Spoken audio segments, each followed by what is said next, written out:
Bonjour à tous et bienvenue à la pensée du jeudi spécial Noël.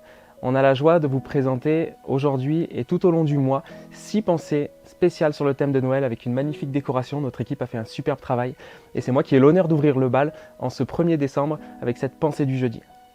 Je voudrais lire un texte avec vous dans Colossiens 3, versets 12 à 14. Ainsi donc, comme des élus de Dieu, saints et bien-aimés, revêtez-vous d'entrailles de miséricorde, de bonté, d'humilité, de douceur, de patience. Supportez-vous les uns les autres. Et si l'un a sujet de se plaindre de l'autre, pardonnez-vous réciproquement. De même que Christ vous a pardonné, pardonnez-vous aussi. Mais par-dessus tout, revêtez-vous de l'amour qui est le lien de la perfection. On approche des fêtes, on approche de Noël et de la manière dont c'est médiatisé aujourd'hui, Noël, les fêtes, tout de suite ça nous fait penser à un gros repas, à une belle tablée, la famille, beaucoup de cadeaux, le fait d'être avec beaucoup de monde, la famille, etc. C'est peut-être vrai pour certains. Mais pour d'autres, peut-être une minorité ou une majorité, je ne sais pas, Noël ça a une autre couleur. Pour certains, Noël, les fêtes de fin d'année, c'est le souvenir d'un deuil. Pour certains, Noël, les fêtes de fin d'année, c'est le souvenir de la solitude. Pour certains, Noël et les fêtes de fin d'année, c'est le souvenir d'une situation financière vraiment difficile. Et je voudrais m'adresser à toi qui vis dans l'abondance. Je voudrais m'adresser à toi qui ne manque de rien. Je voudrais m'adresser à toi qui va passer un Noël comme chaque année avec ta famille, autour d'une belle table, avec des échanges de cadeaux dans la joie et la bonne humeur. Et je voudrais t'inviter, en cette période de Noël, à te revêtir d'entrailles de miséricorde, d'entrailles de compassion. La compassion, dans le mot grec qui est utilisé, ça nous parle des entrailles, ça nous parle des intestins, ça nous parle d'un sentiment d'amour qui est profond. Jésus était souvent pris de compassion. Quand il voyait la foule abandonnée, quand il voyait des personnes malades, il nous a dit qu'il était pris de compassion pour ces personnes-là. Ça venait le toucher au plus profond de son cœur. La miséricorde, la compassion, c'est pas juste un amour de dire je t'aime comme ça, c'est pas juste des mots, mais la compassion, c'est un amour qui nous amène à l'action. C'est un amour qui nous amène à aller vers l'autre. On connaît bien cette histoire du bon samaritain qui va voir un homme blessé sur le bord du chemin.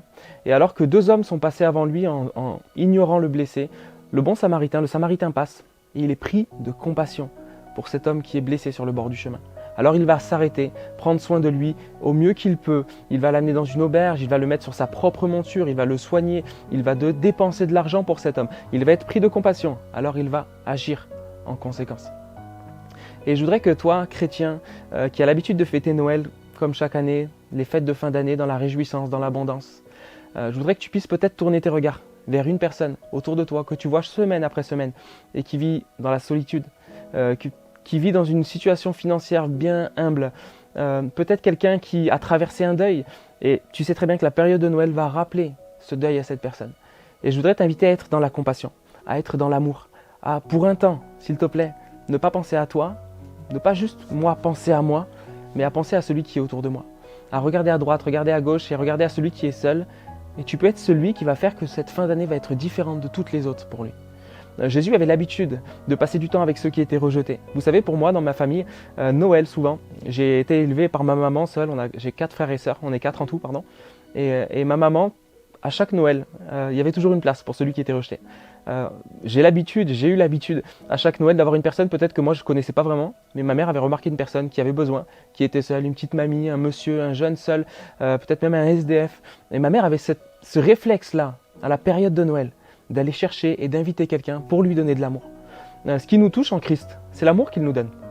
Et vous savez, Noël, à la base, Noël, c'est bien loin des cadeaux. Noël, à la base, c'est bien loin d'une grande tablée avec une grande famille. Noël, c'est bien loin de tout un business. À la base, Noël, ça a un seul thème, la générosité qui se donne pour l'autre.